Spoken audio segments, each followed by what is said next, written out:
안녕하십니까. 현대투자연구소 송지호입니다. 이번 시간은 주말 특집으로 두 가지 주제에 대해서 진행해 보도록 하겠습니다. 먼저 삼성전자의 오해라는 주제인데요. 우리가 일반적으로 고정관념이라고 봐야 되겠죠. 외국인들이 주식을 순매도하면 주가가 오르지 못하고, 또 이제 그 개인들이 순매수를 하게 되면 주가가 못 오른다, 이런 오해를 갖고 있는데, 여기에 대해서 한번 풀어보도록 하겠고요. 두 번째 주제는 삼성 SDI와 LG화학과의 어떤 그 비교 분석을 한번 해보겠는데요. 서로 좋다고 많이들 이제 다투는 것 같습니다. 여기에 대해서도 준비된 자료를 통해서 한번 그 명쾌하게 분석을 해보도록 하겠습니다. 먼저 그 삼성전자에 대한 그 두 가지 오해. 먼저 개인들이 매수를 하거나 외국인들이 매도를 하게 되면 주가가 이제 오르지 못한다는 그런 오해를 갖고 있는 것 같아요. 또 많이 물어보는 것 같고요. 댓글에도 제가 이제 삼성전자를 이제 긍정적으로 얘기하면은 댓글에는 개인들이 그렇게 무차별적으로 매수하는데 어떻게 오르냐, 그런 어떤 그 반박글이 있는 것 같은데요. 여러분들 한번 냉정하게 한번 잘 생각해 보시기 바랍니다. 지금의 개인은 그냥 개인이 아니라 저는 이제 슈퍼 왕개미라고 생각해요. 최근에 지금 동학 개미 운동 이런 얘기를 많이 하는 것 같은데요. 이게 어떤 그 시대적 흐름 혹은 사회적인 현상이 아닌가 생각됩니다. 지금의 개인은 과거의 개인이 아니죠. 지적 수준이 굉장히 높다고 봐야 되겠죠. 여하튼 간에 잠시 후에 살펴보도록 하겠고요. 지금 또 외국인이 매도하는 이유는 여러분들 다 잘 아시지 않습니까? 지금 위기에 대비해서 일단 그 안전자산으로 옮겨가기 위해서 매도를 하고, 그리고 또 나름대로 또 위기에 대비하기 위해서 이제 현금화하는 그런 과정 속에서 매도를 하는 건데, 지난주 월요일인가 화요일날 이제 한국경제 보시면은 외국인들이 눈물을 머금고 삼성전자를 매도한다는 얘기를 있는데, 그런 것들도 우리가 감안하시면 도움이 되지 않을까 싶고요. 또 이제 그 삼성전자에 대해서 많이 들어오는 질문 중에 하나가, 지금 시장 환경 속에서는 실적 악화가 상당히 불가피할 것이다라고 얘기하는데요. 물론 이제 그 실적이 좋을 수는 없겠지만, 그래도 여러분들 그 삼성전자 실적이 만만치 않습니다. 그것도 자료를 통해서 한번 살펴보도록 하겠습니다. 자, 두 번째는 이제 그 삼성 SDI 그리고 LG화학과의 어떤 그 결정적인 세 가지 차이에 대해서 한번 살펴보도록 하겠는데요. 결론을 먼저 말씀드리자면, 현재 지금 LG화학이라든가 혹은 이제 SK이노베이션을 보유하고 계신 분이라면 저는 지금도 삼성 SDI로 바꾸는 게 거의 맞다고 봅니다. 세 가지 논리가 되겠는데요. 첫 번째는 펀더멘탈 차원에서는 비교가 되지 않는다고 보는 거죠. 이제 잠시 후에 우리가 보도록 하겠지만 여러분께서 실제로 한번 비교를 한번 해보세요. 이 내용을 보시게 되면 LG와 갖고 있는 게 조금 부담스러울 수밖에 없죠. 하여튼 지금 주가는 거의 유사한 흐름을 보이고 있지만 궁극적으로 본다면 삼성 SDI로 이제 교체하는 것이 맞지 않나 생각이 되고요.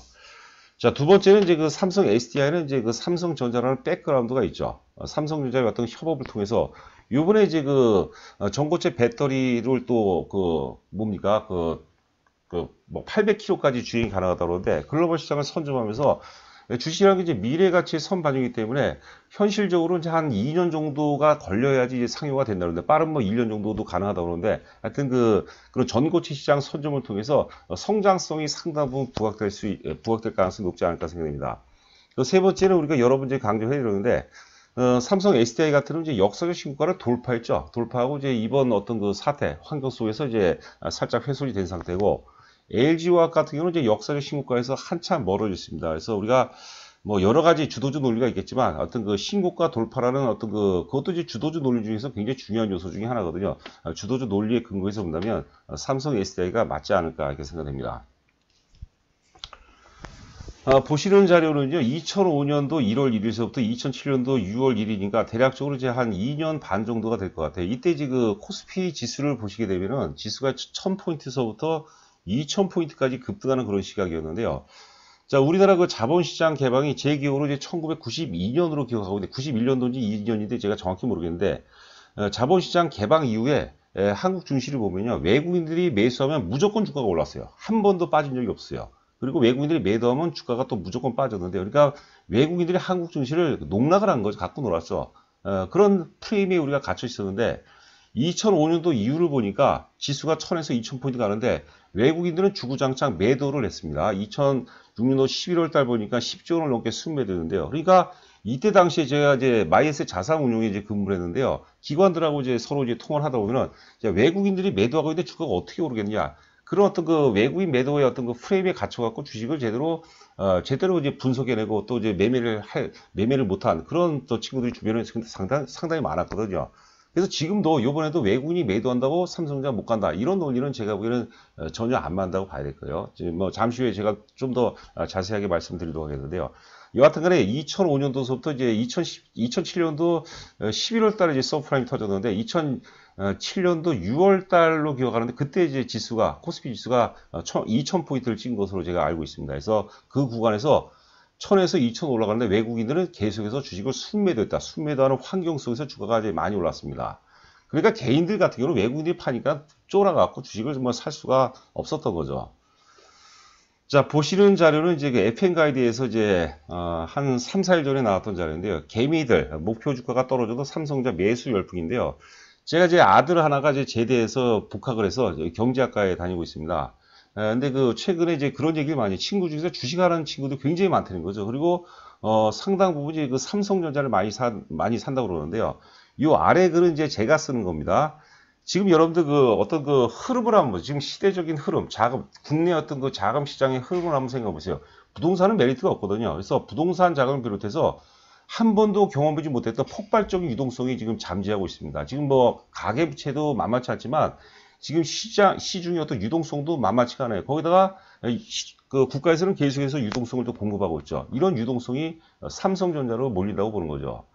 시세라는 것은, 주가라는 것은 매수 세력과 매도 세력 간의 끊임없는 싸움이에요. 매수의 이유를 우리가 잘 파악을 해야 될 것이고, 매도의 이유, 외국인들의 어떤 삼성전자 매도의 이유에 대해서 잘 알아야 될 거예요. 앞서 말씀드린 것처럼, 그 삼성전자 혹은 한국 증시의 구조적인 문제 때문에 외국인들이 삼성전자를 파는 게 아니죠. 6조 넘게 지금 팔고 있는데, 그게 아니죠. 눈물을 머금고 판다는 거예요. 눈물을 머금고. 자, 보시는 거는 이제 지금같이 열악한 환경 속에서 삼성전자의 펀더멘털이 크게 악화될 것이 아니냐. 물론 이제 적당하게 논리는 되지만 여타 어떤 그 업종 대비는 덜하다고 이제 보는 거죠. 어제 이제 DB투자증권 이제 자료가 되겠는데요. 최근 사태로 인해서 재택근무라든가 온라인 교육, 뭐 개별 컨텐츠 청취 등 사회적 거리두기는 데이터센터면 일반적으로 이제 우리가 서버용 컴퓨터를 생각하시면 될 것 같아요. 이쪽 수요도 지금 많이 늘고 있죠. 그 다음에 AI 등으로 대표되는 4차 산업혁명을 촉진시킬 것이다. 어떻게 보면 메모리 반도체는 이번 사태로 인해서 수혜를 받는 몇 안 되는 산업일 것이다. 이러면 어느 정도 우리가 해결이 된다고 봐야 되겠죠. 물론 데미지는 있겠으나 이 구간이 통과가 된다면 제가 보기에는 뭐 그게 반도체가 됐든 혹은 이제 삼성전자 주가가 됐든 뭐 하이닉스도 포함해서요. 지금 대기 매수세가 지금 호시탐탐 노리고 있는데요.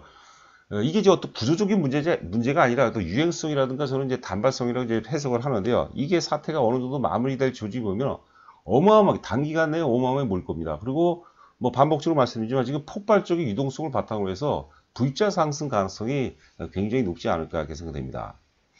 자, 삼성전자 월봉 차트인데 역사적 고점을 돌파하고 이제 한번 시도를 했다가 지금 이제 이번 사태를 이제 맞게 되는데요. 여하튼간에 최근에 3월 달에 매수 세력과 매도 세력 간의 대전투죠. 있는 뭐 화기고 뭐고 다 사용해서 최고 대접전을 벌이는데 과연 승자가 어떻게 될까요? 제가 무조건 삼성전자가 오른다고 부르지 않습니다.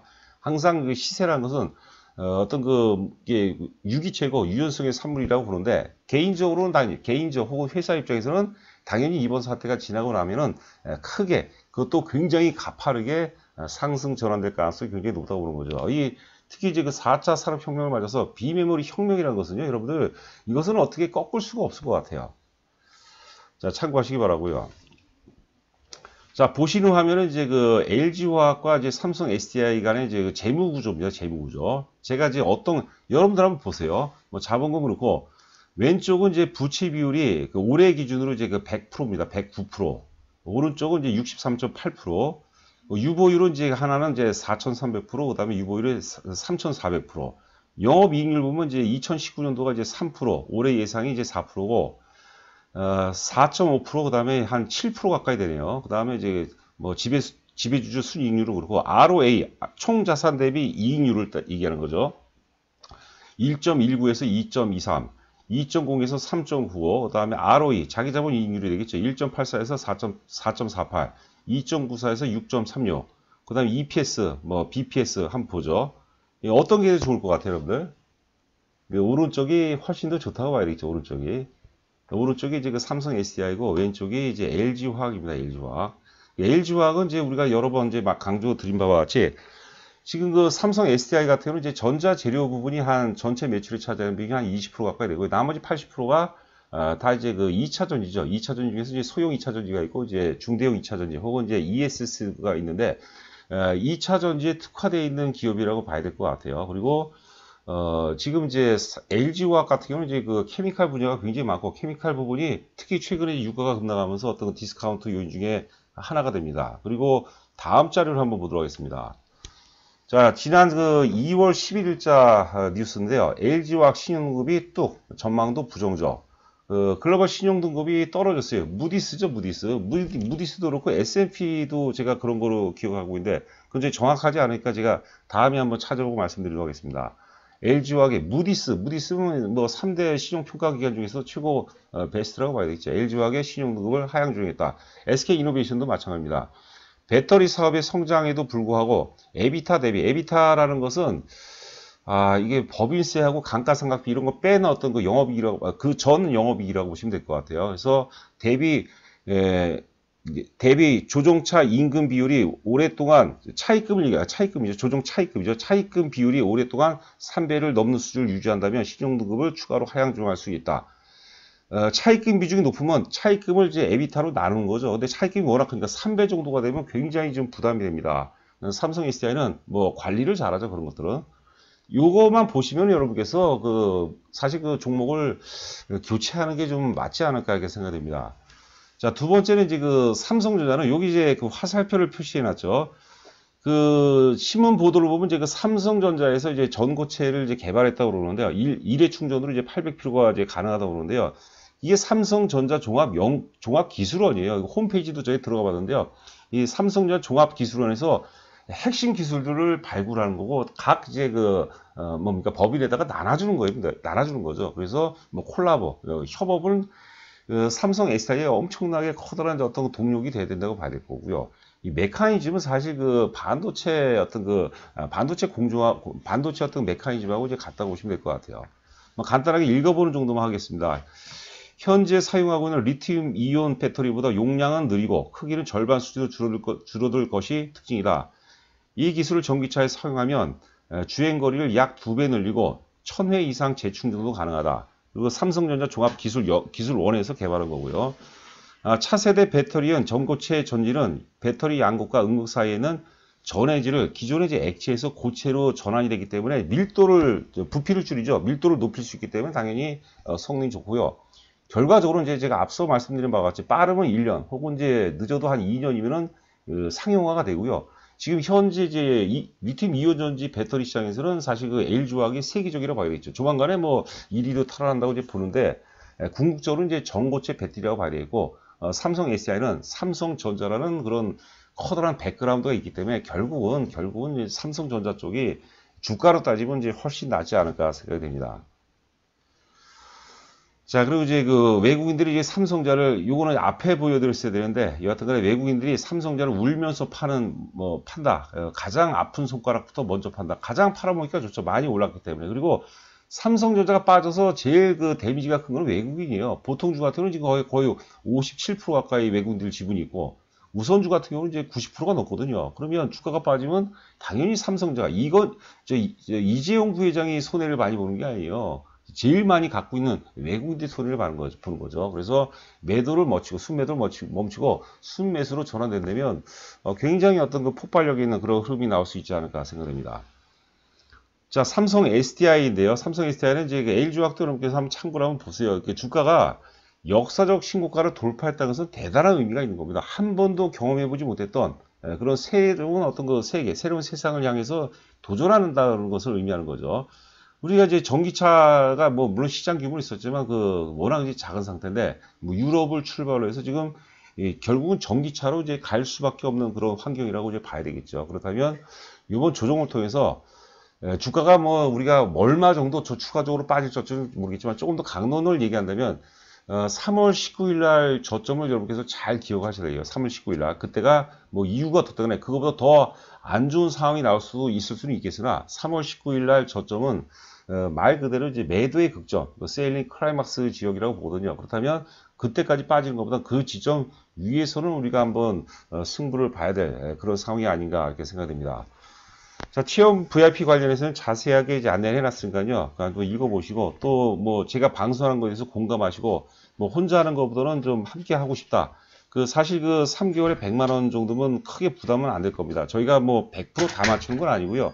나름대로 합리적이고, 특히 저희가 논리를 이제 많이 강조해야 되고요. 뭐 한 가지 더 부연 설명드린다면, 주도주 논리에 충실할 수 있다고 이제 생각이 되는 거죠.